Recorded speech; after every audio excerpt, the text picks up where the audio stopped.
Brian Sanders, I am just thrilled to welcome you to Better. Welcome to the podcast. Thank you so much. Yeah, I'm excited to talk about this stuff.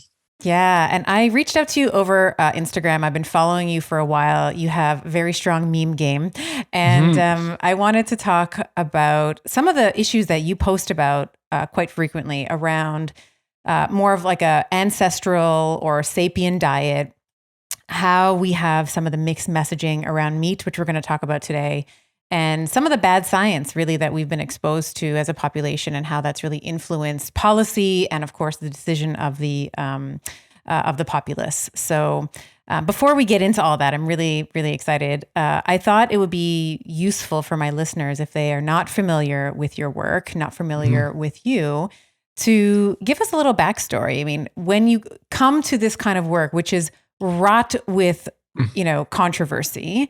We don't just land in like a pro meat or an anti meat. Like you don't just land there. So tell us how you came to this work, how this is, why this is important for you, and how you started. And tell me a little bit about. You can also mention Food Lies, your documentary that's coming up as well. Well, yeah, wow, it found me. Yeah, I didn't find it; it found me. It kind of all just happens, and it started, I guess, when two things happened in my life. One, I turned 30 and I couldn't eat whatever I wanted anymore.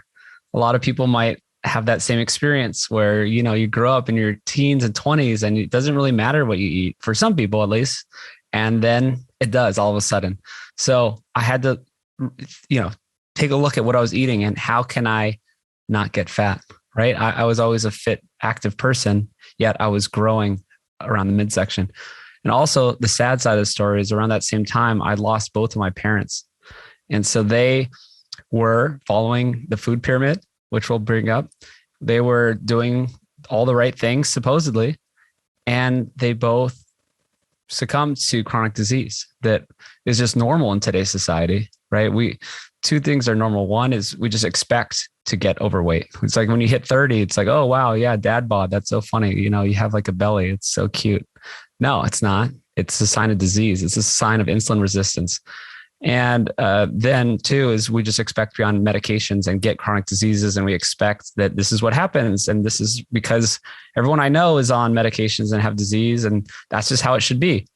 That's crazy. That's crazy. If you travel around the world, this doesn't happen in other parts of the world where they don't have the same modern food systems and the same crazy stuff that we have in the US and other kind of more first world countries.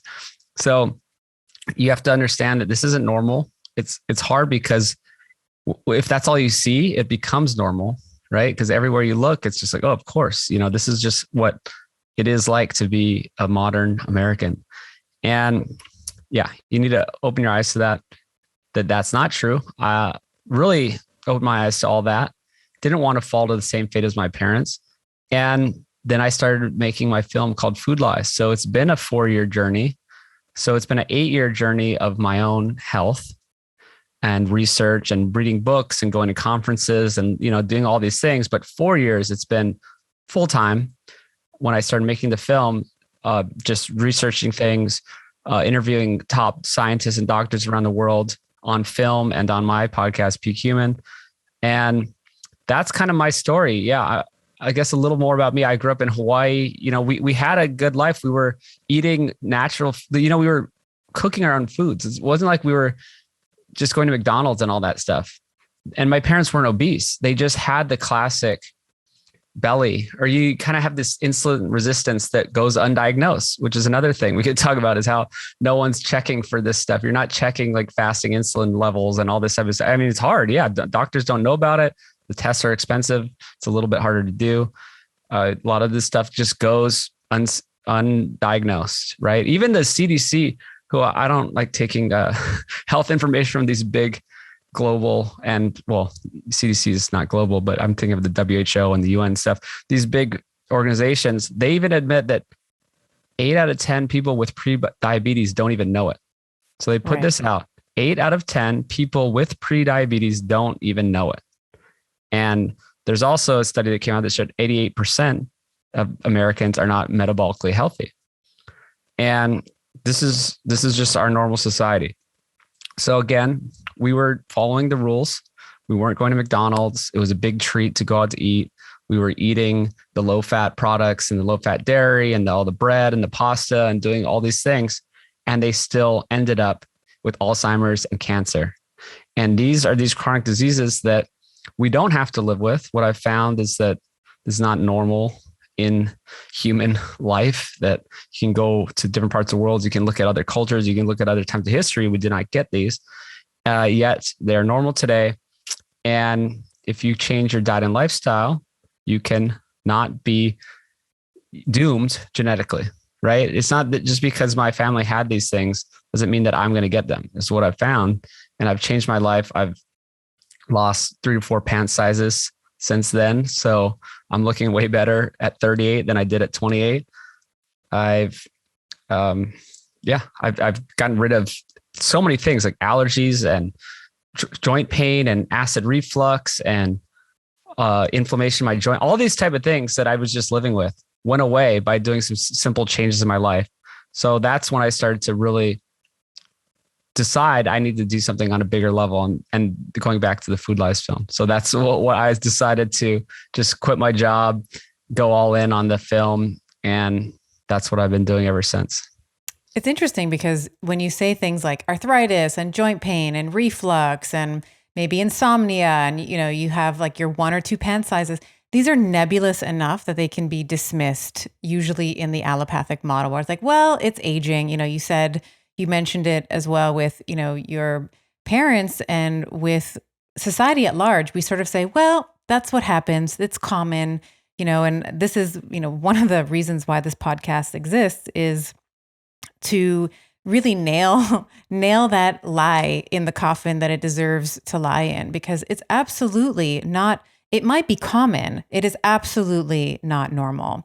But when you see it rampant, I think this is when we look at Western culture, of course, we're going to draw a lot of American stats, but, I live in Canada. We are just your overweight cousins to the north. Like it's the same thing up here, where we typically, we think that just because we can see it in the population at large, that this is something that just happens. And it's often that, this is one of the only cultures where we are on more drugs and more prescriptions than ever.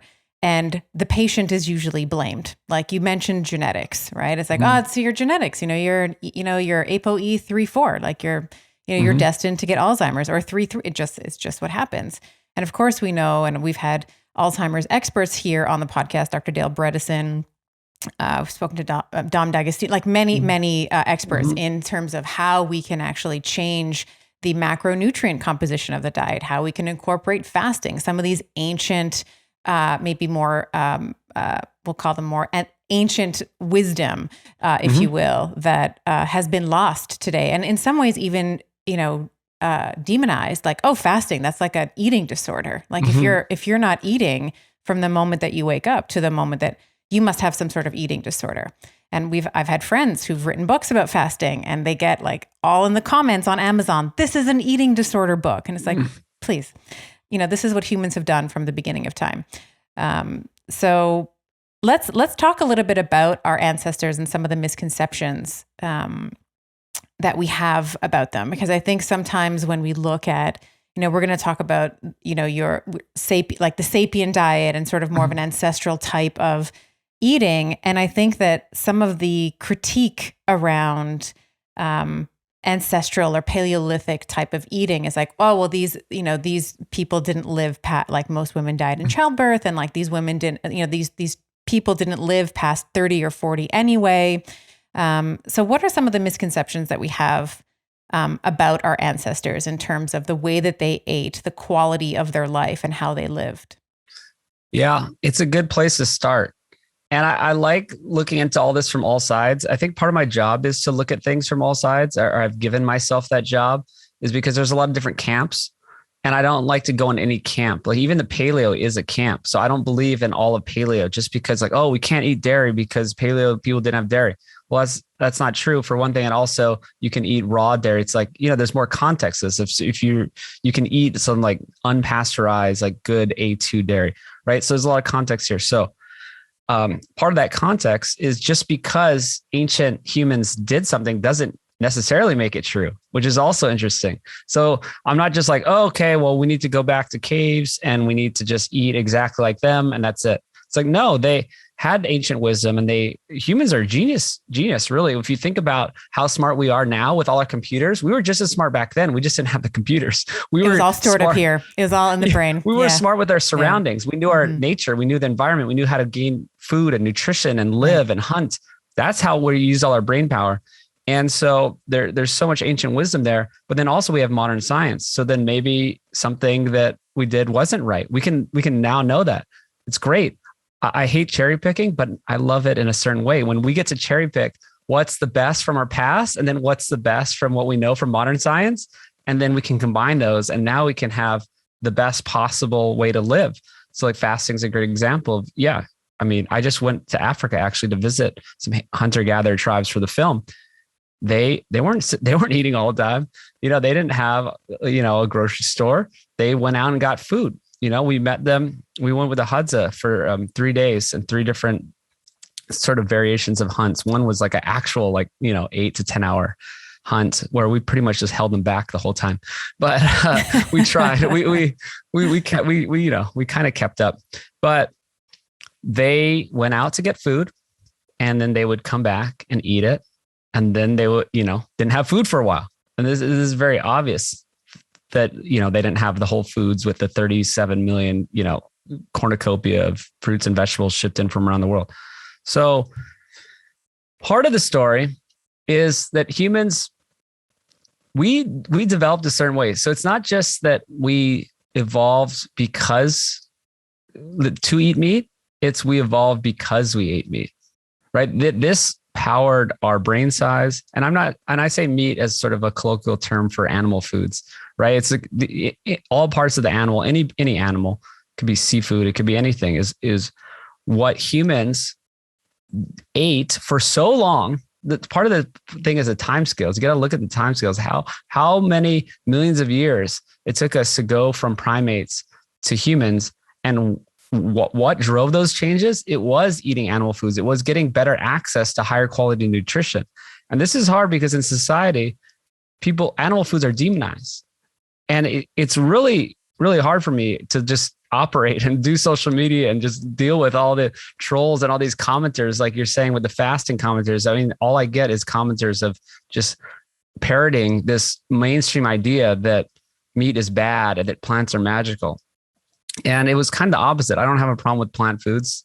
I watch out for anti-nutrients, which we can get into later because some plant foods have a lot of anti-nutrients and you want to watch out for certain things. But plant foods are fine. Animal foods are what built our human bodies and brains. That we got big brains because we had higher quality nutrition from animal foods and animal fat that allowed our guts, the large intestine, where the primates were fermenting, they're eating all day. They had to eat all day and they had to ferment all this stuff in their large intestine. Our large intestine got a lot shorter and our small intestine got a lot longer. And the small intestine is where we digest the high quality animal foods.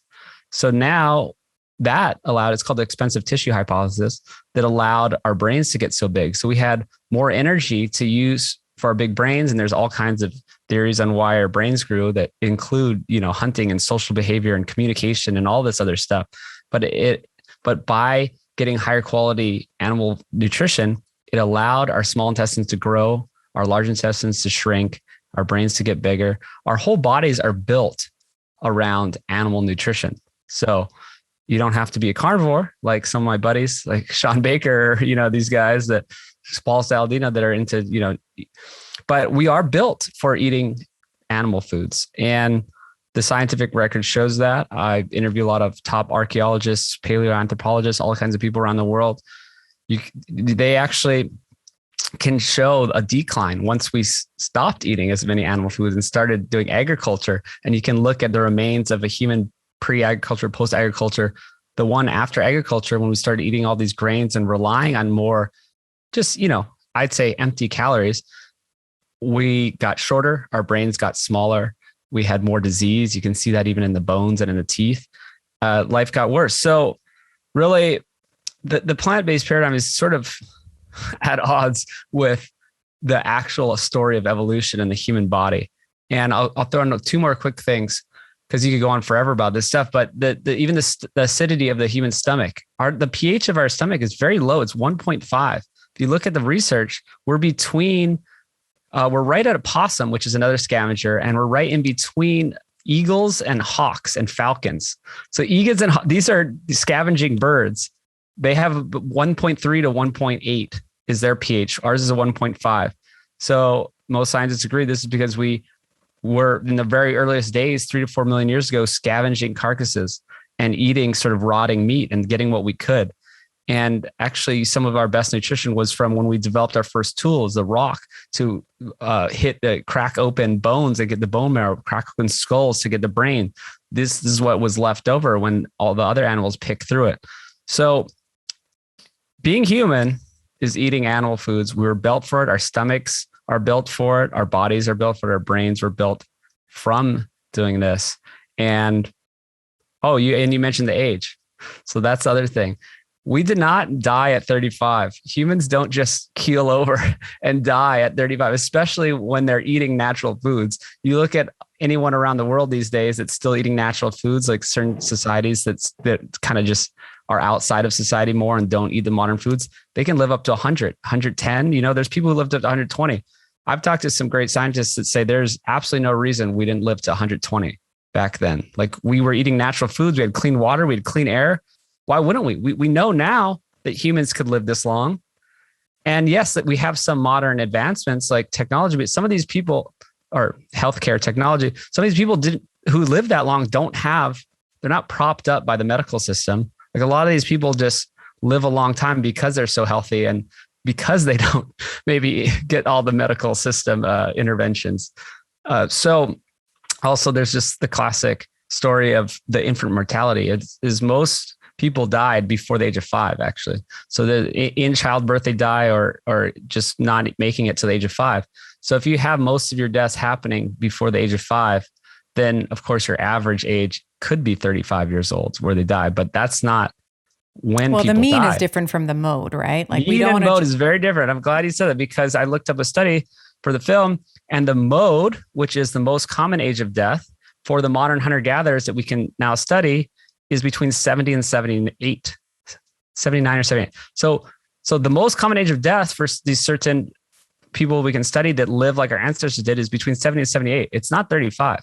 And these are people who just still don't have modern healthcare. They don't have even basic stuff like clean water and, just parasites and just stuff like that. So, man, yeah, there's just a lot of misconceptions out there, and humans, it's a story of thriving. My friend, Dr. Bill Schindler, who's a great paleoanthropologist and professor, he has studied them enough to know they wouldn't reproduce. There's no way we would have got here as humans if we were just surviving, if we were just living these short, brutish lives. It's a story of thriving, he says. It's that this is why we still exist. We had abundant food. We figured out ways to, even treat our own diseases. And yeah, basically that's why we're here today. Well, I think that this is also, to your point around meat consumption, I think that meat consumption, maybe with the advent of fire as well, allowed us to eat more food, of course, more calories, allowed our brain to expand in size. But it also allowed us to ascend the food chain, for us no longer to be the prey, but for us to be, the apex predators. I mean, if you look at females, like, modern females, it's a mechanical miracle that we can run. Like, our hips are so wide, but that's also because we are trying to, if we're becoming pregnant with a baby, it's all the baby, and when it's all the baby's brain, right? And of course, when the baby's born, the biggest part of childbirth is, of course, birthing the head, and of course, it's so big now to be able to fit through the hip. Like, the skull literally has to cross over each other in order to make it through the birth canal. And human babies, of course, in some cases, up until 40 years old, they're being cared for by their parents. Whereas if you look at a deer or some other uh, more prey type of animal. Like they're born and then within 5-10 minutes are sort of up and jumping around. So I think that meat has also helped us to ascend, with that increasing brain size, that increasing cranium, to ascend to be an apex predator, to be at the top of the food chain, and to be able to come up with, innovative solutions like homes and barter systems and, animal husbandry and being able to control other animals as well. So I think that there's, I don't know if that lines up with some of the findings that you've had, or that you've seen, but I think that it's really interesting that we are one of the only species where we have a really, maybe safer elephants, but even elephants, within a little bit of time, they're kind of up and walking. Like babies, there's a lot of investment in a child, a human child. It's like they don't walk, they don't do anything but breastfeed, and then it takes them about a year to be ambulatory in most cases. No, that's a great point. And we did a lot of these things. We outgrew our capabilities in a certain sense. Like vegans will say, oh, we don't have fangs and claws, so we shouldn't be eating meat. But it's the same kind of story that you're saying here is humans and our ingenuity. And we've transcended and our bodies have caught up with that, where we do a lot of the food processing outside of our body.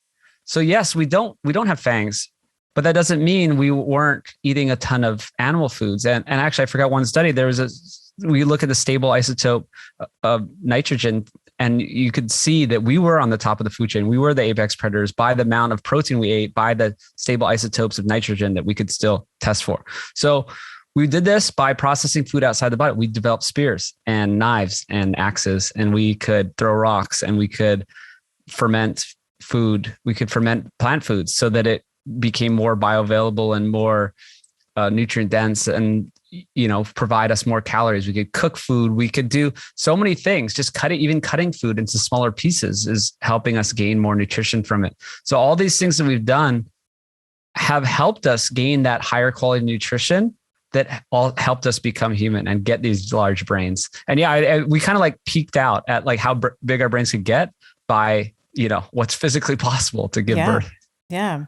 So let's talk a little bit about sort of the misconceptions. You mentioned veganism, which we'll just shelf for a moment because we're going to talk about veganism, but I also want to talk about how we got here, because it seems like there is a very strong push for things like saturated fat. Well, we talk about this, and we can talk about Ancel Keys perhaps as well.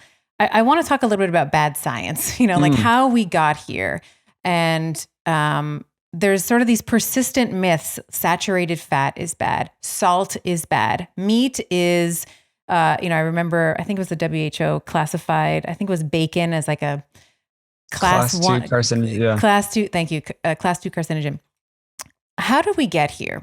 Is there manipulation of data? Are there external interests that have played into these narratives? And maybe Ancel Keys is a good place to start. Maybe you want to go back before that. You go a little further back. It's such a long story that there's so much to this. And I really do think there are big factors that have shaped how we think about food, because I don't see how it would be possible if there weren't big driving influences with a certain agenda. Because without those big driving influences, we would have just done what humans have always done. Even up until the 50s and 60s, we have a pot roast for dinner and we have vegetables and whatever else on the side, and we were healthy. It's like, of course, like this was our trajectory for all of history. And so the reason why I know there was influence is how did that change and why did that change? Especially knowing the science of that animal foods have superior bioavailable and complete nutrition. The only way that we could have gone off our path for millions of years of always striving, all the cultures around the world, always striving for animal foods, more animal nutrition. Even now in developing countries, they are always in search of more animal nutrition. This is what I saw in Africa. This is what you see in China, anywhere. They want always more. I'm working in the field so that I can afford meat for my family. And so what changed? That's such a good question. What changed? Why would we all of a sudden deviate from this path of inherently knowing, without even science? Back in the day, we didn't have formal science. We knew the importance of animal foods. So that tells me there must have been some intervention, some sort of different thing going on. So where it started, I looked in, when did we start thinking meat was bad? Because we thought it was good for all of history. And it started with Seventh-day Adventists, and it was sort of this religious thing. And so it goes back to Ellen G. White. There's a whole story here. I can't get into all the details, but it involves John Harvey Kellogg and the famous for Kellogg cereal. was something I wanted to talk about as well. Let's talk about him. Okay, John Harvey Kellogg. So he was a product of these Seventh-day Adventists, and he was actually like a protege of Ellen G. White, who was kind of the founder of the Seventh-day Adventist religion. She had these visions. Which is one of the blue zones, if I'm not correct, right? Yes. So that later, Loma Linda is one of the blue zones, which is in California, which is a Seventh-day Adventist area. So yes, ultimately it became a quote blue zone. But how it started was that she had this vision. She had these visions that meat caused men to be angry and violent, and that we need to go back to a Garden of Eden diet, which is in the Bible was supposedly fruits and vegetables and without meat. And this is a time when, men were drunk and beating women, and women didn't have all these rights, and it was a bad time. And it was also unscientific. This was in the late 1800s. So they didn't really know what was going on. And so they blamed it on meat, and that was her idea.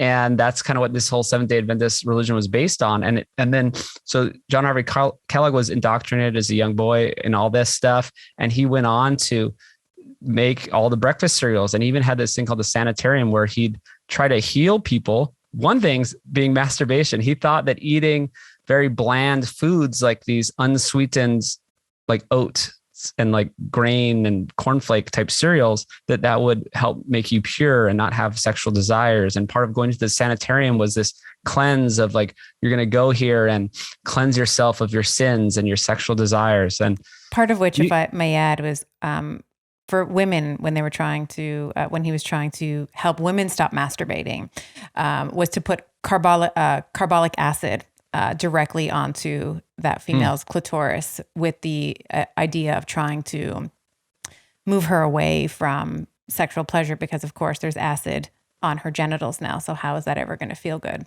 So please continue. I just want to make it's horrendous. This a crazy time. Philosophical premise is abhorrent and would absolutely never. I mean, these people would be locked away. Hopefully they would be locked away. In modern times, but this was in the early 1900s, and people didn't know better. And they had all kinds of wacky stuff going on back then. Mm-hmm. And man, so that's a whole side story. There's all these big cereal companies that popped up. This was also Battle Creek, Michigan, in this area.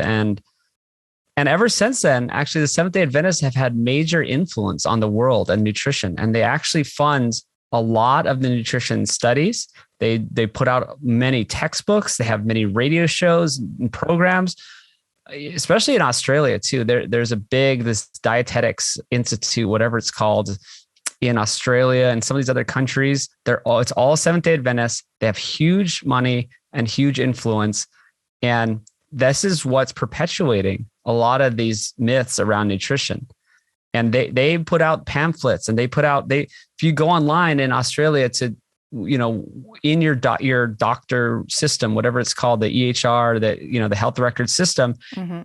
they control what's being sent out to these doctors to like interventions for certain things like heart disease. Low saturated fat. You need to eat plenty of cereals and whole grain. All this stuff is dictated by this Dietetics Association.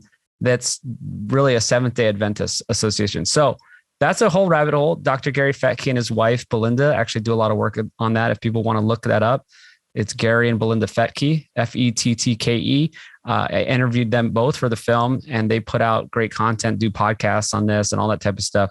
So go there for more information. But then, so that was in the early 1900s. Then it kind of goes on to the Ancel Keys stuff. It seems like every decade there's more of this anti-meat kind of messaging that happens. And in the 50s is when it first started with Ancel Keys, and President Eisenhower had a heart attack. And so this was a big thing, like, oh man, heart disease wasn't really a problem before. But you know what else was going around at this time in the 1950s?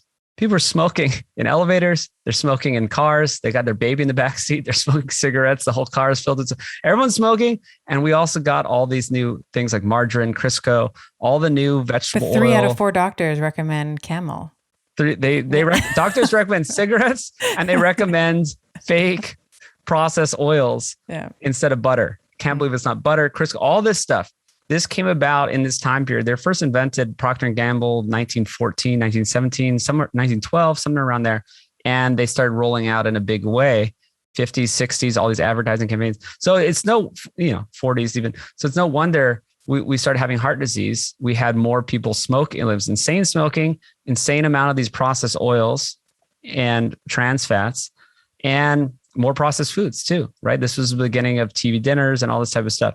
So there's another guy named, I just forgot his name. He was in England. So he's a British guy, that John Yudkin, who had an opposite idea. He's like, what about if it's all the sugar and flour and oil that came into the culture's diet? Because he was looking at all the British colonies, and everywhere he'd see around the world, India and South Africa and all these different places, when they had these 3 things, the sugar, flour, oil, move in, they got disease. So he's like, I don't think it's saturated fat, buddy. We've been eating saturated fat forever.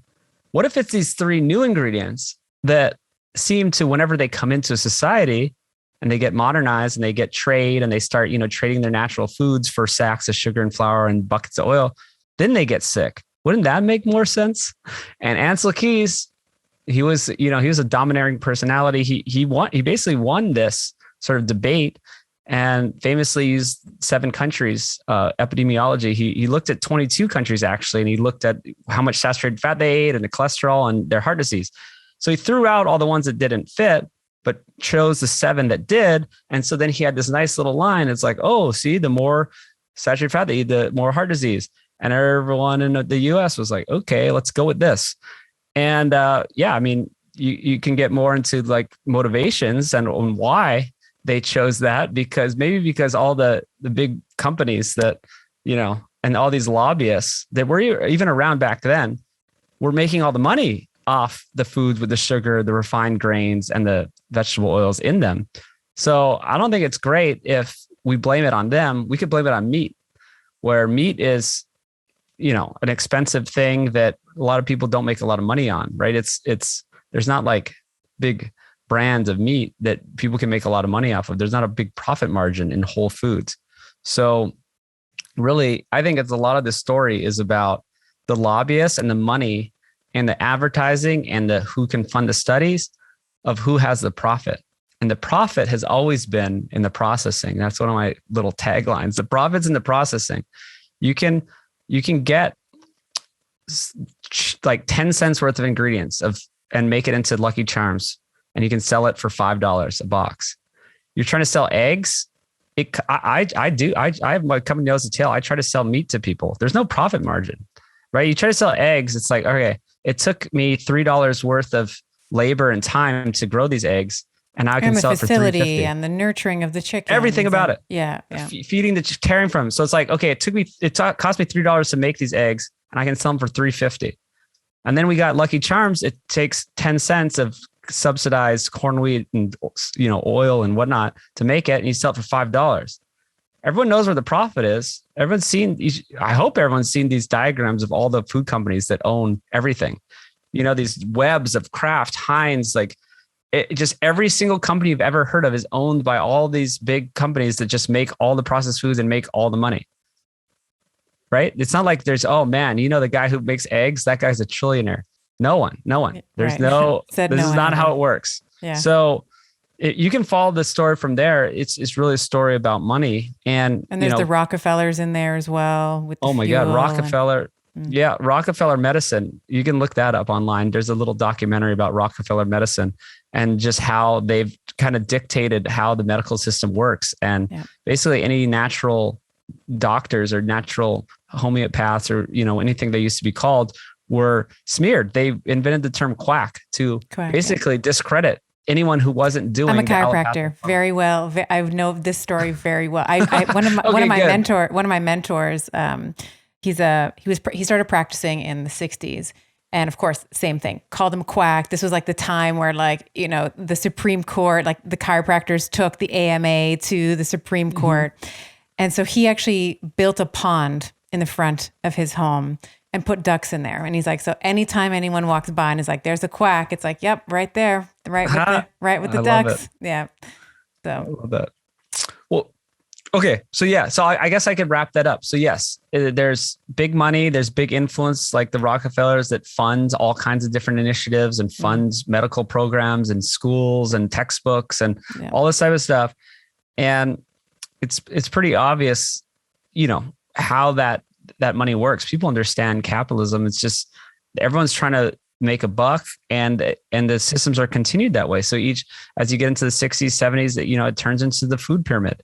The food pyramid originally didn't have 6 to 11 servings of grain on the bottom, but then the grain and, you know, all these lobbyists came in. There's actually even a story of how we couldn't even afford to feed people with the old version of the food pyramid that never came out, because it included animal foods and fresh eggs and milk and meat and vegetables and whatever. And then we're like, well, we have a food program. We have to, you know, feed people food stamps, or the hospitals or the nurseries or the military. So basically, well, let's give them the corn, wheat, and soy. Let's give them the 6 to 11 servings of grains. Basically the story that how it goes on from there, it goes to climate stuff, right? I think it's a big smoke screen. We could get into the like methane issue specifically and CO2 and stuff, but the high level version is basically food is a very small contributor. Like animal food is a very small contributor in the big picture. Most of it is from big industry, transportation, coal, you know, just all the big industries. Even the hospital, like in the medical industry, has a bigger carbon footprint than the food industry. You know, it's very obvious it's from these big fossil fuel oriented things and not just a cow on a field. Like ruminants, you know, started from the beginning of time producing methane. You know, it's not a problem. Yeah, this oversimplified fairy tale that cow farts are warming up the planet is ridiculous. There's been a couple of really not to derive everything from memes, but you see them and you have to have a bit of a chuckle where it's like, you know, people are having avocados in New York City, you know, all year round. It's like, how did that avocado get to you? You know, it drove 3,000 miles from Mexico or some, you know, I don't know how far away Mexico is from New York. Like that. So, yeah. So, you know, it's 3,000, 2,000 miles away. So is that potentially adding to the environmental load? And then you have sort of monoliths like Bill Gates, who self-identifies as a medical doctor, and everybody seems to be fine with that self-identification. And, you know, he has been I think he's someone to really pay attention to, because it's sort of come to light recently, I think, that he's one of the largest owners of agricultural land in the States. And he has a vested interest in some of these monocrops, these things like the soy crops, the corn crops, and I don't know if Beyond Meat or Impossible Burger, I don't know if that's his stuff, but we hear those names a lot. And it's like pea protein and corn and soy. And, you know, it's one of the things I find really interesting, especially with this this vegan agenda or this plant-only agenda, is that everything wants to look like meat. It's like, let's make a burger. You can't have a real burger, so let's make this chemical toxic soup that looks like a burger. Let's make a tofurkey. Let's make a, you know, if you want to have plant-based foods, just eat whole plant-based foods. It's really funny. And yes, Bill is like on this agenda of we need to make fake meat. And he is invested in some of those big companies you mentioned, but I'm sure he has more ideas of the future and why he's buying up all this land. And the largest private holder of agricultural land. It's all very fishy, and it all even the making it into the fake meat. It's like, this just tells me that this is human nature, that humans inherently know they want and meat and they want to eat things that taste like it. And they're trying to go around those instincts, misguided, right? It's just this misguided thing. And you can break down veganism. All the 3 pillars are wrong. It's the moral, it's the environmental, and it's the nutritional. And each side of those arguments are actually untrue when you look into them. So it's kind of sad as they think they're doing it for these reasons. And those are the three main ones. And all three of those are wrong. It turns out when you look into them more past the surface level, they're all wrong. So I don't know if you want to go into each of those now or later, but yeah, let's talk about them now. I mean, we brought them up. I think it's important because I too want animals to be, if we're going to be consuming animals, if we're going to be consuming, fish or chicken or lamb or goat or cat, whatever it is, we want to be thinking about the welfare of these animals, that they lived a good life. I think that that's very important. But one of the things I'll mention, and we can talk about the pillars, is, farmers have known forever that the way that you fatten up an animal is you restrict its movement and you give it things like grains and soy and corn. And I think the humans are no different. We don't have the movement that we used to. And when we're consuming these grains and these pro-inflammatory, we can go through the seed oils and the corn and the soy, that is going to make us sick and obese and inflamed. And in the same way that I think vegans advocate for the animal welfare, which I think is a valid argument, I just don't think that the way that they're going about it is correct. So maybe we can go into each of those pillars if you want now. Absolutely. Yeah. I always find that funny. Yeah. I love the irony of that when the people who are most for telling we shouldn't do this with cows that's what we should do with humans. It's like, oh yeah, let's not do that with cows, but yeah, just stuff the humans full of the grains and all the cheap empty calories. It's wild. It's wild that people don't see this, but yeah. So the pillar. So the nutritional side. We've been talking about some of the nutritional stuff. So, there was a big study that last year in the Annals of Internal Medicine that basically said we were wrong about saturated fat. That there's no evidence that eating saturated fat is going to give you heart disease. So that's great. There's 5 studies in this very big, respectable journal. And stuff like this comes out all the time. Just no one hears about it, right? It's not like people are out there reading studies and the media is not covering it because it goes against everything that... Well, they're also sponsored by... Well, yeah. Who are they sponsored by? Right. Exactly. If people don't understand that the media is not just a media that gives us news. It's just an outreach. It's just like a PR company basically for big industry. So it could be big pharma, big food, big anything. They pay for it. Not only do they pay for all the ads on it, they're the owners of it. It's like you just look at who owns this, who owns that, the media companies, they're all the same people. So that was like the biggest wake up call that I had. And I think people need to have is that the media is not just telling the truth. It's not just what it seems to be. It's not that even the programs that seem to be for people's interest or about reporting are not about reporting. This is all dictated. This is all pre-approved. This is all part of an agenda. Well, we sort of laugh at, North Korea in a way where we're like, oh, look at the news there. They're always, plumping, I forget his name, Kim Jong, Un. They're always, they're talking about this our dear great leader. And it's like, I actually don't see a huge difference between the intentions in some of these third world countries and the media messaging that we get in first world countries like Canada, like the US, like Europe. You are being fed information that is, I post about this on Instagram a lot, like don't become part of the algorithm.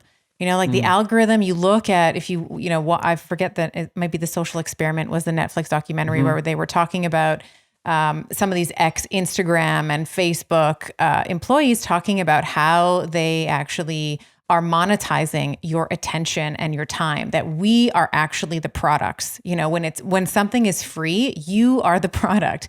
And so the idea that we are, that we become the algorithm, like Instagram's just going to show you more of what it determines you're looking at. And so you get into this echo chamber and you think that this is the only thing that exists. And I would say that this exists on both, this kind of bleeds into politics and many other avenues, but I think it's particularly true with nutrition. If you are someone who truly believes that eating plants is going to be the only way that you are going to save the planet, well, Instagram's going to throw Dr. Joel Kahn, and they're going to throw all these other sort of pro vegan Instagram accounts for you to follow, and you're going to think like you will become the algorithm. This must be the majority because this is all that I'm seeing. That's a good one. I like that phrase.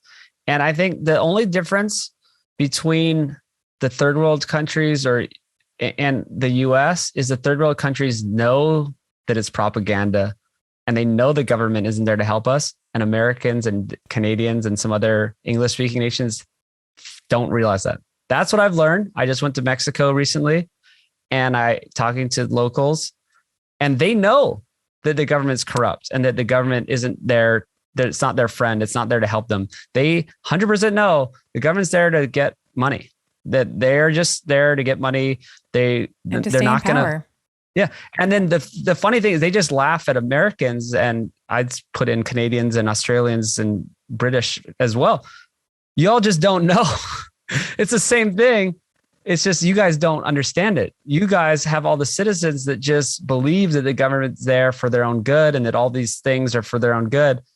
And they're not, just like it is for every other country in the world. But other countries at least realize it. They understand it. And I think that's really funny, this kind of cruel irony of it all. But you just got to realize that. If you realize that, then yes, you won't be part of the algorithm and you'll make different decisions on your food and your health and your own family and your life. So it's just simple as knowing that, right? It's just, if you recognize it, then you just know that it's a scam. And that's the first step. So that's basically the nutrition story. Is it's out there. The information's out there. We have good science, showing that animal foods are healthy, that they're not causing cancer, they're not causing disease. I actually interviewed one of the PhDs. He worked for the USDA. So he was like kind of one of those guys, but he was just he wasn't pro meat. He was just pro science. He was on the panel in 2015 that the WHO put together that said those things, that bacon is a carcinogen and that meat causes cancer. He was on that committee, and he was one of the only ones that was reasonable. That he was like, no, we just need a balanced diet, meat and vegetable, whatever. That's all. This is what we already know. This is what the science shows. He said the whole panel was vegans and vegetarians with an agenda that they picked. I mean, it's no surprise that the WHO picked these certain things, people to get the desired result, and that they did not take his studies that he brought to the table. He brought in better studies than they had. They had a lot of epidemiology, and people might know that can show only correlation. It cannot show causation, right? It's just, you're just looking at these epidemiological things. He brought in like mechanistic studies and stuff like that showed that this is like interventional study. Maybe it was in rats, something like that meat did not cause cancer. They said, nope, we're not going to look at that. And they just looked at their own studies and they're like, oh yeah, all our studies say that, meat's bad, and they put it out. So this is just another example of how this nutrition information is being controlled. That, again, for all of history, we've eaten animal foods. The new ingredients are the sugar, flour, oil, stuff like that. This is where obviously the problems are coming from. And so that's the nutrition side.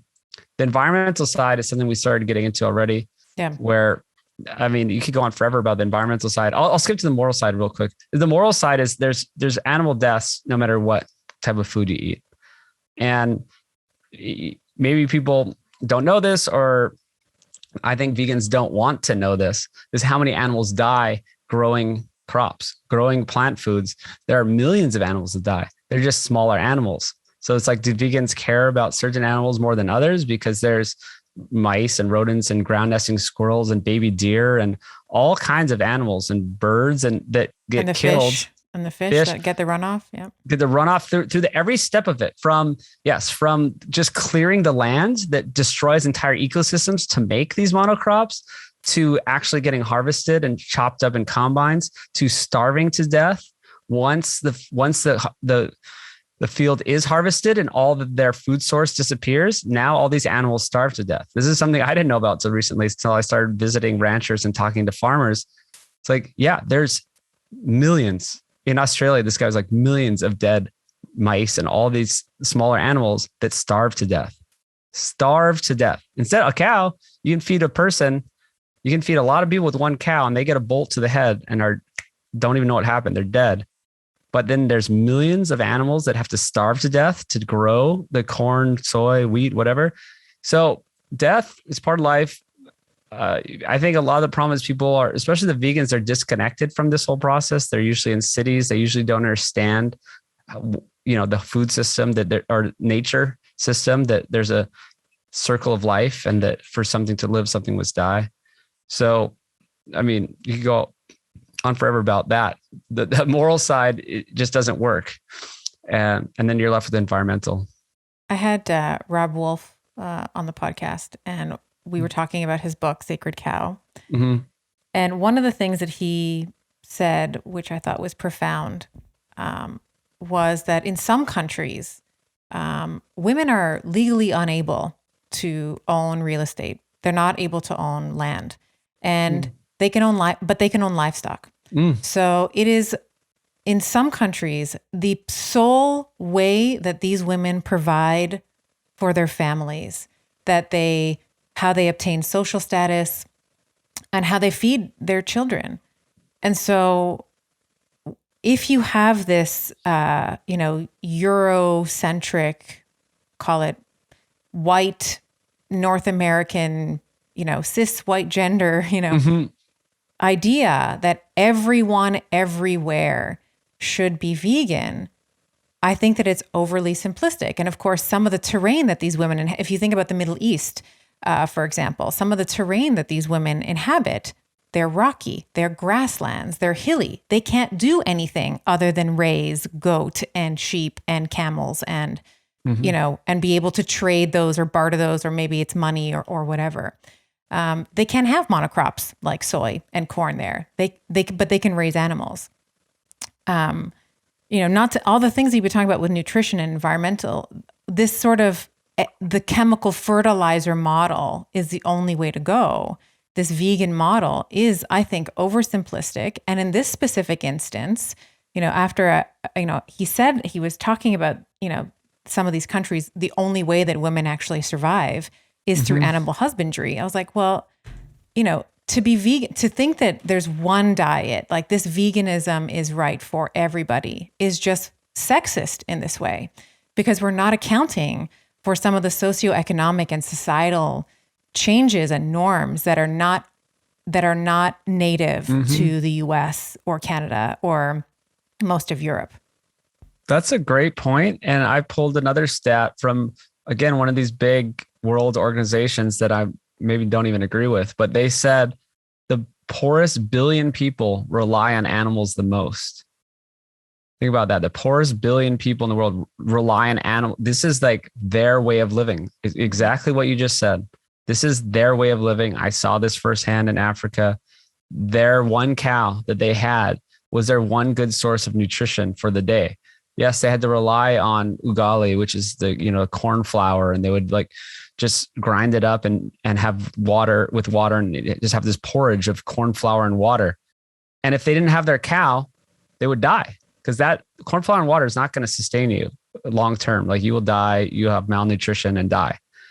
The one cow that maybe they even have to split with other people, that's where they get their life sustaining nutrition. So yeah, people don't think about this at all, right? It's like usually the people that they're just in San Francisco in a coffee shop getting a soy latte, and they try oat milk with oat milk or oat soy. milk. Yeah. Oat milk. That's a newer version. Yeah. Yeah. And they're trying to make announcements about how the world works. It's really funny. My children, their grandparents are from Greece, and so they left Greece in the 60s. The economy there was, collapsed. They came to Canada for a better life. But they grew up in rural areas of Greece, like in the hills, and they would raise pigs. And then one pig, I remember their grandmother telling me, that one pig would feed them. Like, they would salt it, they didn't have refrigeration. So they'd salt it. They put it in a kind of a cold area. And that one pig would last them the entire winter. And it was a family of 6, it was the parents and 4 kids. And, and maybe you could make the argument they were very poor. They came from nothing, but they raised pigs, they sold pigs, that's how they were able to survive.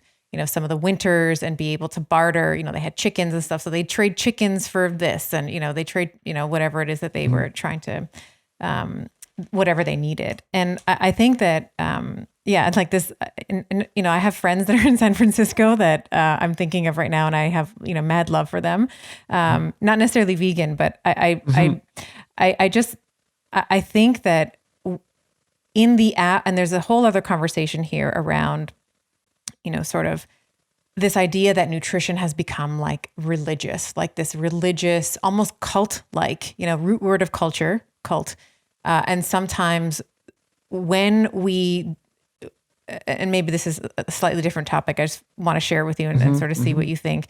But as we've seen less and less reliance on religion, over the course of, as we've become more modern, we see, the Christian, the Christian struggling to sort of stay relevant. It's been replaced with a different kind of religion, which in some ways is nutritional science, right? And, I know you have an absolute love for epidemiology and the studies that come from it. But in some ways, it's become an identifier, right? Like I'm a vegan, right? Like there's this joke, and I'm going to get death threats for saying this, but there's like this joke that I've heard. It's like, how do you, there's a vegan and an atheist that walk into a bar. How do you know? It's the first thing that they tell you. It's like the first thing that they tell you, right, from meeting them. And it's sort of like it's like an identifier. Like I'm a vegan. This is what I stand for. And like I've said before, I think that the nutritional, environmental, and ethical concerns, like the 3 pillars of veganism, I think are important. But like you said, the approach that everybody should be eating this one diet that we haven't been doing for millennia, for millions of years, I think is short-sighted. Yes. And I think you're right too. There's something to do with this modern society, and with people have lost religion, they've lost family values. I think a lot of this stuff, it's like we want to, like we were talking before about the testosterone going down. It's like, yes, everything about the society is taking away manhood, womanhood, strong family values, religion. All this stuff is being eroded in society, and that everything the opposite of that is being propped up. And it's very suspicious to me. Very suspicious. I don't think there's like, the secret cabal that's like doing it all, but it's like there's movements being made. Like you can see the tides being shifted in one direction, and it only seems to be in that one direction, right? We were talking about everything we're talking about. Why is it always in this direction? Why is it always towards the plant-based side, towards the processed food, towards more healthcare costs and medications and pharmaceuticals, towards less testosterone, towards less female, estrogen dominance? Like everything is just going the opposite away. And it's becoming clear that there's something going on. You're right. Like I'm not saying what, but I know something's up. Yeah. Because it's going in one way. Well, let's talk about declining levels of testosterone. That's something I wanted to make sure that we talk about. And this is an area that I'm becoming more and more interested in. I have sons that I'm raising. So of course this is of concern for my children and their future. But I think just as a general comment, and I was saying this to you in the pre-chat, what we're generally seeing, and this has been, I think, I forget the author's name. The Countdown is the book. Her name is Dr. Shauna. Oh, what's her last name? Oh, I'll make sure. I think we'll put it in the show notes. She was on Joe Rogan talking about how in the last 50 years, testosterone levels in men have declined by 50 or 60%. And the same is true with sperm levels as well. So we're seeing like sperm counts declining. And then when we talk about sperm count, of course, we're not just talking about the number of sperm, but we're talking about the quality of viable sperm. Like we're seeing agglutination, like warped, sperm with double heads or without a tail or, whatever. They're unable to do their intended job. And I've done podcasts before where, I've talked about, men are the seed and women are the soil, right? So we have to protect the seed and we also have to nurture the soil. And so with this, inclusion of seed oils and grains, you mentioned insulin resistance a while back, but we can circle back to it now. Why do you think that we are seeing this declining testosterone in men, or maybe more accurately, an estrogenization of men? Yeah. Why do you think that we're seeing that? Or do you have any thoughts on it? No, what I do, it's multifaceted. There's another great person who researches this is Dr. Anthony J, who wrote the book Estrogeneration. Hmm. So probably online with Dr. Shanna. I think I heard half of that podcast. I need to finish it, but it's all of modern society. Really, it's all of it's kind of everything. A lot of it has to do with the food, that's the chemicals, it's everything. That's the problem, is that it's everywhere. It's in plastics. I guess most people know about, avoiding certain BPA and all this stuff. It goes way beyond BPA, and it's still everywhere. And yes, they make different versions, and it's like, oh, this is BPA free, but okay, well, what is it? It's just like one molecule off. And these are all leaching estrogen or having, estrogen antagonists or testosterone antagonists, all this different stuff that happens in the body, endocrine disrupting chemicals. It's in anything though, even in the lines of can, like the liner of cans, like in the soda can, it has it in the liner to protect it. It's in car interiors. Like if you get a new car, that smell, that is all these chemicals that are in the fabrics and all this stuff that are like off gassing into your body when you get into your hot car. It's in the water.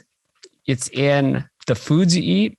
Soy, particularly soy-based products, have tons of these estrogens.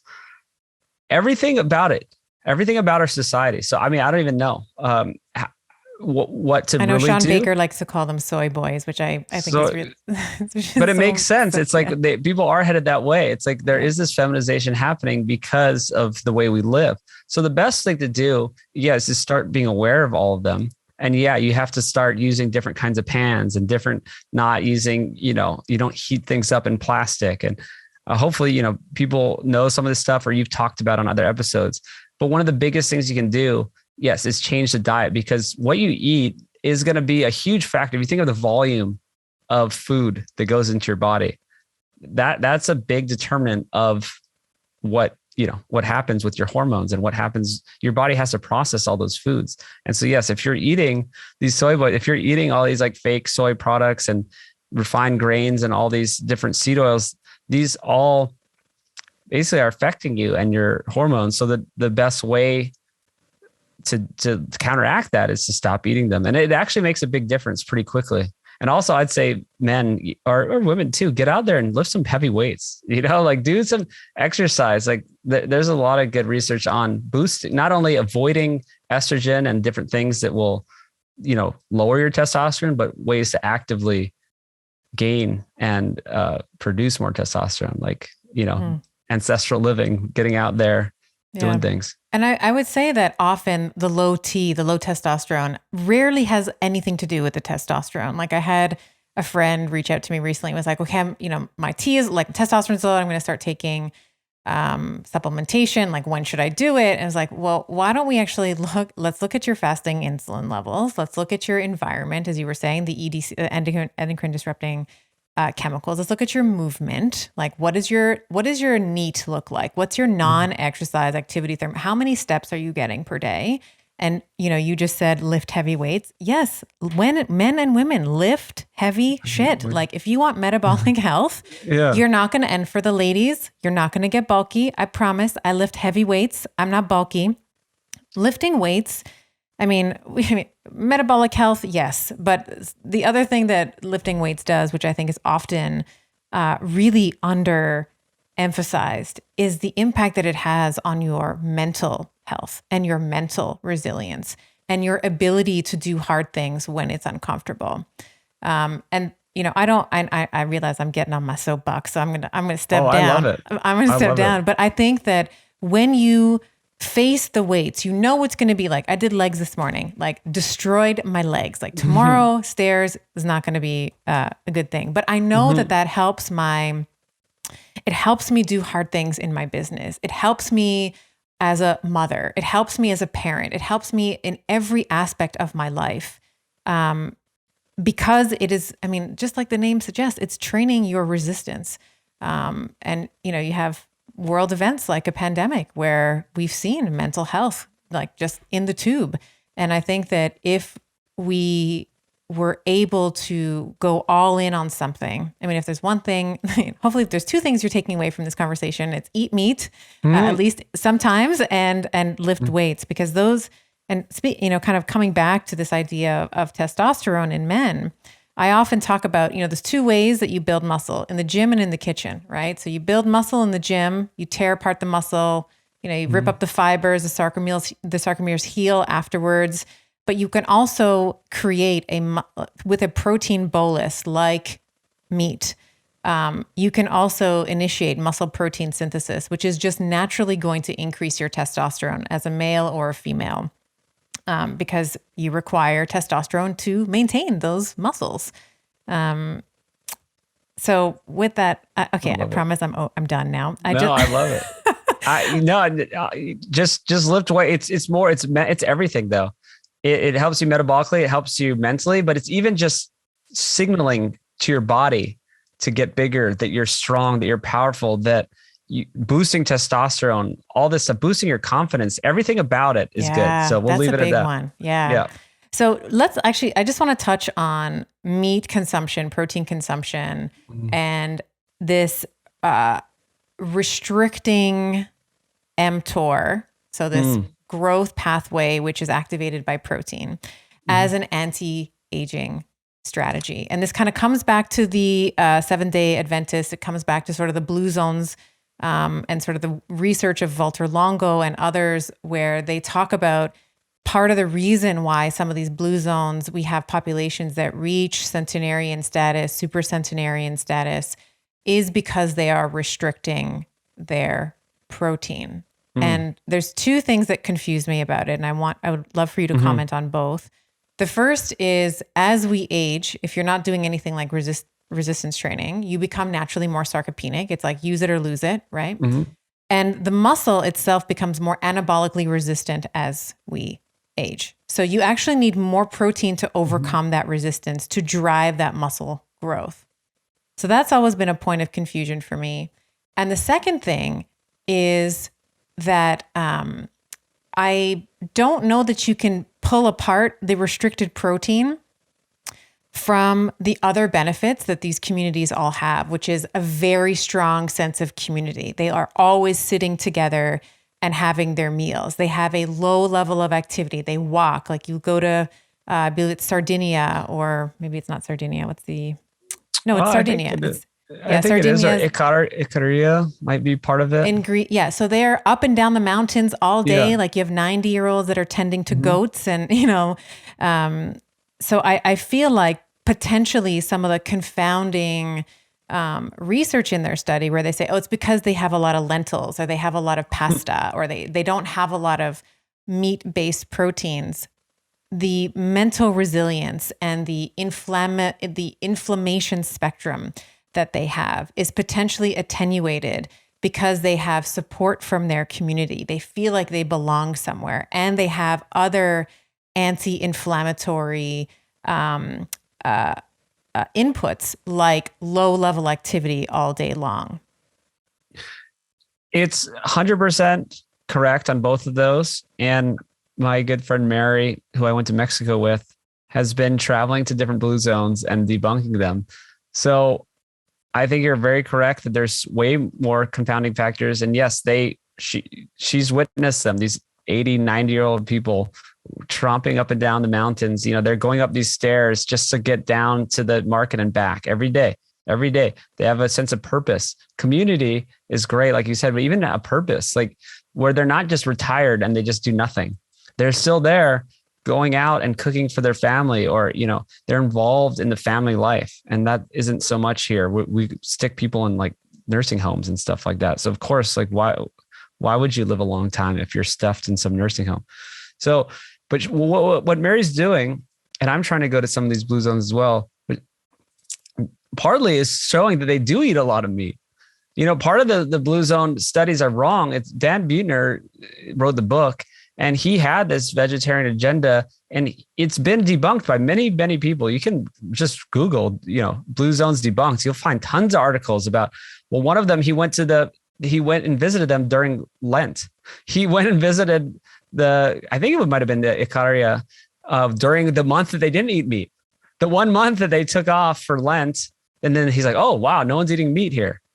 Mary just went, they're eating lamb from nose to tail. They're eating the brains and the bones and the liver and all day. They are eating meat and different animal foods and fish. And they eat fish on Fridays. I know, like just having a Greek family, I know that fish is Fridays. Fish. Yeah, absolutely. And especially on this island, it's like, they don't have a ton of cows on it, but they have goats and they have lamb. And so part of the story is that it's wrong, right? It's another just one of these epidemiological things where, it's just based on someone going around and just seeing what they wanted to see.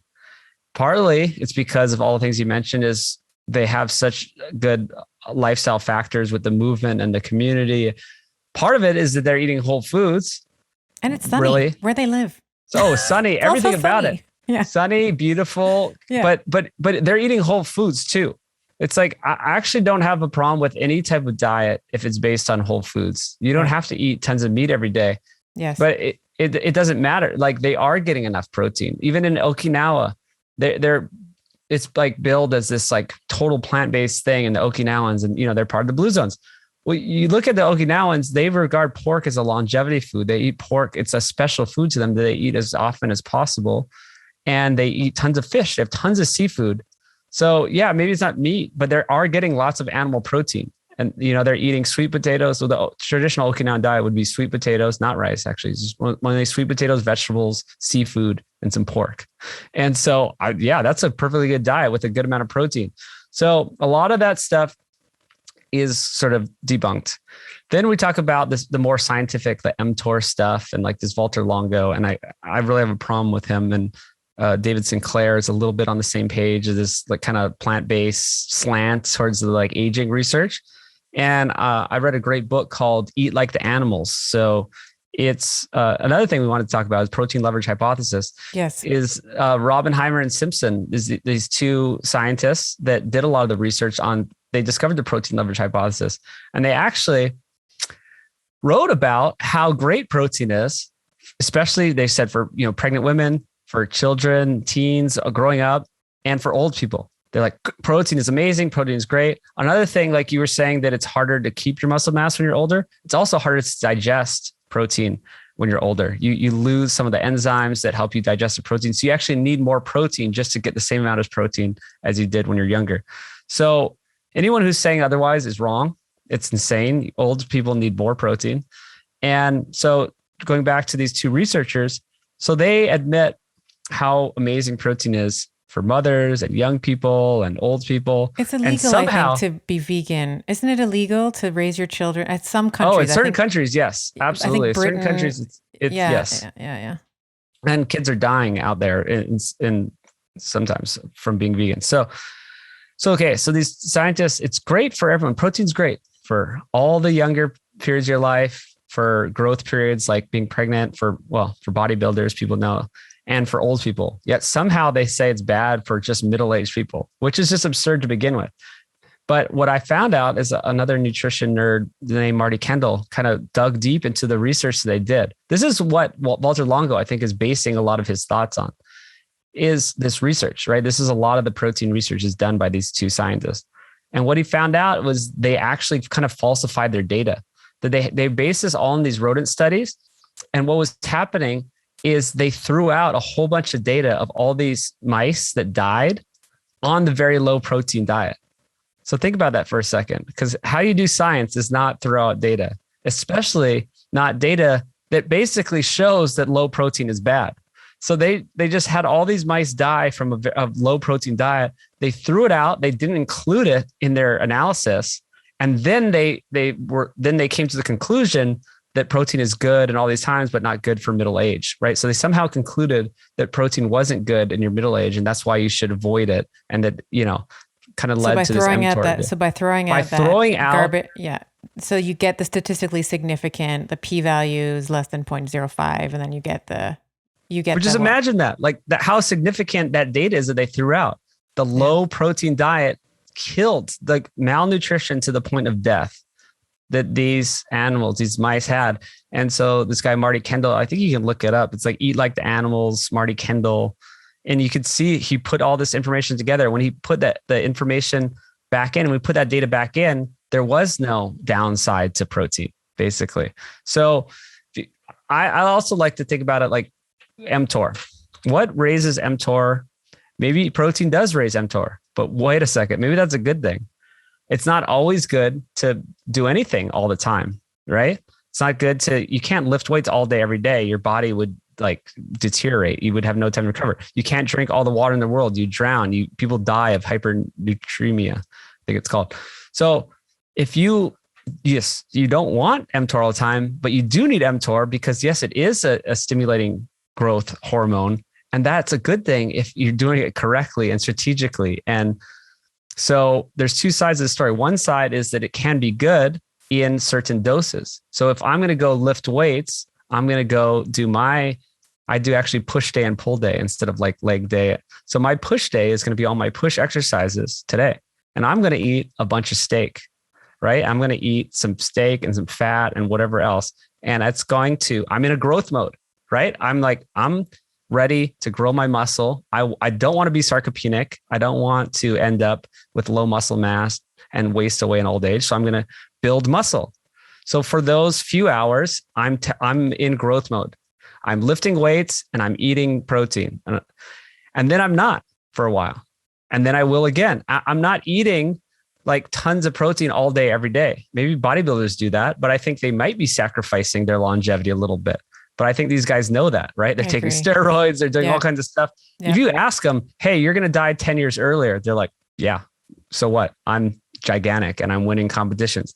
So I would not eat 6 boluses of protein every, 4 hours, whatever it is, 6 times per day. So like every 4 hours eating this big bolus of protein. And so this is the other side of the story. What else raises mTOR is other things like high sugar diets and high, these. Well, this is the thing. Yeah. I'm glad you said this because carbohydrates also jack mTOR's pathway up like nobody's business. Exactly. Jacks your insulin, your blood sugar, your mTOR, it's the same thing. Yeah. So again, it's this insane cognitive dissonance or just this bias that people can't figure out, that they're telling people that mTOR meat's bad because of mTOR. And I'm saying, okay, well, I'm only eating meat 2 times a day. I eat 2 large meals. And so I'm only raising my mTOR and I'm using it as a good thing, right? Because I'm lifting weights, I'm going for walks, I'm doing these type of things. I do want to grow my muscles. These guys, a lot of these people eating these plant-based diets, they're eating like 4 to 6 times a day because the food is so unsatiating. And so now they're eating these carbohydrate loads, sugary low, all this stuff. They're raising mTOR more than meat. Maybe it's not as high as meat, but they're doing it a lot more. They're also messing with their blood sugar and insulin and all this other stuff. So this is a forest to the trees thing. This is just people going down their bias in, doing research and only seeing what they want to see. They don't understand these nuances that are very clear to me that I do understand mTOR and I do eat meat and I know exactly what I'm doing. And I believe that I'm doing it in a healthy way that's going to allow me to live longer because of that. Well, I agree with you in that I think that mTOR should be activated cyclically, right? As you're saying, it should be activated all day, every day, because then you do have some of the unintended consequences, like when you're always in growth mode, like everything grows and we don't want everything growing all the time. Mm-hmm. But I certainly believe that we do need to be activating it, especially in middle age, which yes. I am middle aged. I guess, if you're looking at the data, I'm in my 40s, right? So I want to be thinking about how, I'm already thinking about how I'm going to be the favorite grandmother. Like I want to be able to lift up these little babies, run after them at the park, get down on the floor and play, whatever games they're playing. And in order for me to do that, I need to think about flexibility, proprioception, and mobility. So I need to be thinking about my connective tissue. And of course, I need to be thinking about my leg strength and the big muscles in my body, legs, glutes, back, right? So very, very important, I think, to be activating the mTOR pathway and other growth pathways as well, through resistance training, through protein consumption. So we're in agreement there. So we've been talking a lot about sort of what's wrong with the world, Mm-hmm. and I want to give my audience some hope in terms of how they can sort of take back their power. Maybe they've delegated it to the government, they've delegated it to the food pyramid, they've been, doing the Uber Eats, they haven't been getting in the sun. And, what would be some simple, actionable items that you might, if someone came to you and said, listen, I'm totally doing this wrong. Like I'm eating the processed foods, I'm doing the Uber Eats, sitting on my butt all day, not getting enough sun. What would be some simple, actionable items that you might give to someone to begin to change? Maybe they're pre-diabetic. Where would you start? What would be some easy things, some actionable things that anybody who's listening can do? I'll start with my easiest one. That's the best. Okay. Take the diet you're already eating, whatever it is. You like certain foods, right? I'm sure people have their preferences. They like certain fruits, or they like certain vegetables. They like certain meats. They like certain things. Leave it how it is. Take out the processed stuff. There's a certain amount that's processed. It could be bread. It could be tortillas. It could be dessert. It could be the bun. It could be the French fries. Replace that with extra animal foods, extra protein foods. So it's this one switch. So you're taking what you already like. You don't have to drastically change your entire life, right? Just take what you already like. So say you like chicken. Let's eat the whole, well, for one, I hope you're eating the whole chicken, right? You're eating like the skin, and you're eating the dark meat, and you're getting all these nutrients. Hopefully you're even making broth, and you're eating maybe even the organs. So now if you like chicken, let's just eat more of that instead. So like throw out the tortilla, especially if it's some processed flour tortilla in a bag from a grocery store that sucks. Throw that out and just eat more chicken, right? Stop eating. You can even do it with Uber Eats. Okay, the meal comes with a burger and French fries and a soda. Obviously, we're not getting the soda. You can drink water. Instead of the fries, you can get an extra patty on the bun. You know what I mean? Like just replace your empty or lettuce carbs. wrap. They have lettuce wraps. Like they have lettuce wraps. So, but I'm not. It's beyond just lettuce wrap. Yeah, people know the lettuce wrap trick. I'm saying, yeah, that's a good trick. Absolutely, that's a classic trick. Is get the lettuce wrap instead of the bun. But I'm saying go beyond that. Double your protein while subtracting the processed food. And the processed food, it's not like I'm just like this insane maniac that hates all carbs. I hate all empty calories. And what a lot of these processed carbs are just empty calories. This is empty nutrition. This is what we talked about in the beginning when we started doing agriculture, and pyramids, like the slaves were relying on a bunch of grains and they had malnutrition and all this type of stuff. You're replacing these empty processed foods that are probably inflammatory and have the seed oils and sugar, all this stuff, with more protein. That's the simplest intervention that anyone can do, is just up the protein. If you're upping the protein, you're going to be more full. You're going to be satiated for a long time, and you're not going to want to eat more trash later. You're not going to want to snack. I just think it's so powerful to up your protein. This is the protein leverage stuff that we kind of glossed over, but part of what these scientists, Robbenheimer and Simpson, found out is that the more protein you eat, I'm not saying we're eating like 60% protein in your diet, but the more protein you eat, the better. All animals, what they found, all mammals, they found actually in insects, all animals really that they studied, that they eat to a certain protein target. So if you give, say, rats, mice, a bunch of food that is diluted of protein, and just has diluted protein kind of means empty calories, right? So it's a processed food diet that someone would eat in the modern world. They're going to eat more to get the same amount of protein because you just diluted their food. Because the food that there's available to them is low protein. They have to eat more of it just to get that protein target. And this is very consistent in the animal world. They did it in insects, even like grasshoppers or crickets, all the way up to humans, is that you eat to a certain protein and I think nutrient target. So I think everyone, and there's good data showing it, I think everyone's not eating enough protein.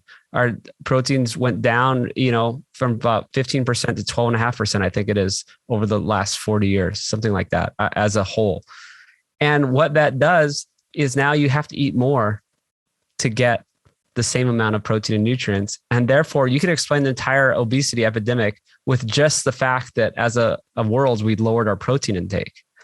And so really, I just encourage people to eat more protein, especially animal protein that's bioavailable and complete. And so if you're getting rid of empty carbs, empty fats as well, so empty calories, you're adding more protein. It's better than just getting a lettuce wrap because you're getting 2 patties and a lettuce wrap. And now you're full all day.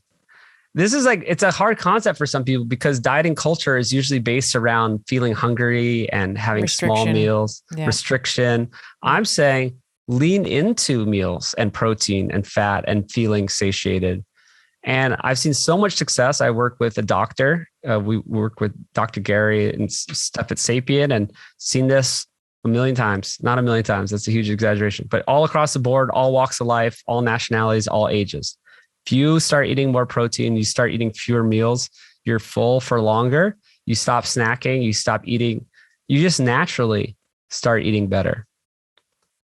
So that's my main intervention that anyone can do immediately and without even getting into, I didn't say anything about plant-based. Oh, I kind of said just eat more animals, but I didn't, I'm saying eat the same fruits and vegetables you enjoy. I'm not saying anything other than replacing empty carbs with full or empty calories with full, complete nutrition and protein and fat from animals. And typically, the more protein dense a food is, the more nutrient dense it is as well. Like there's been lots of comparison. And of course, you can look at this from the muscle meat, but you can also look at this from an organ perspective, like the zinc and the selenium and the folate and all the, the B vitamins, very rich when we look at animal proteins as well. So just in the last moments that I have with you here, I want to respect your time. I know we've been chatting now, and I feel like I could talk to you for a really long time on this, but when is the documentary coming out? Do you have a scheduled release date, or you're still working on it? What's going on with Food Lies? We just work on it every day. We don't have a date. It's kind of just a small team passion project. No one's getting paid. It's taking as long as it takes. And we have an amazing team. It's going really well, but it's just not going to be till next year. Mm-hmm. And we have a distribution company that's going to help us get it on Netflix and get it worldwide. So it should be all over the world, but it's just going to. If anybody wants to support you and the film, is there anywhere I can direct them in the show notes? Any link? Yeah, foodlies.org. Foodlies.org. I do all my social media under Food Lies. So you can just search on YouTube or Instagram or whatever and search for Food Lies. And yeah, we do need help. Any contributions? We have some good perks and stuff for people who contribute to the film, but it all just goes to the professionals that help us do the motion graphics, because we're going to make this thing really good. Just top quality, custom soundtrack, like really high quality stuff to basically put together all the 8 years of research I've done into one thing that you can show your friends and family, right? Like people listening probably know a lot of this stuff maybe, or, maybe you don't, but you need to get things all in one place, right? To really let people know the whole story, because they're not going to go out and read all the studies and go to conferences and all that. So that's what we're trying to do basically, is get it all into one audio visual thesis. One place. Yeah. One place. Well, it has been such a treat speaking to you, Brian. Thank you for all the work that you do. And I know that this is going to be really useful for my audience. I have a whole sort of, breadth of, it's mainly females that listen to us, but we have a lot of clinicians that chime in, a lot of doctors. And I think, the through line for all of my listeners is, how can I be better? How can I get better?